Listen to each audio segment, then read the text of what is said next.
we've misunderstood why fantasy retellings are so popular. It's not about art, they solve a marketing problem. Retellings are everywhere in fantasy right now. Cinderella, but cyberpunk.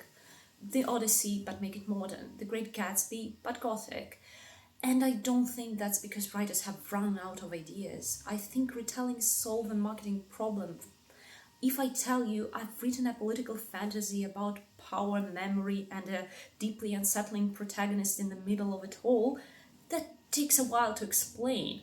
On the other hand, if I tell you it's Count Monte Cristo inspired by Serbian folklore, you immediately have a reference point. The problem is that every comparison comes with a cost because now readers aren't judging your book on its own terms. They're comparing it to one of the most famous stories ever written, The Count of Monte Cristo, for example. And that's a difficult contest for any author to win. I love stories inspired by myth, folklore, well, especially Eastern European folklore, and classic literature, but I sometimes wonder whether calling something a retelling tells us more about marketing than it does about the story itself, because most of the time the stories don't win, they get backlash.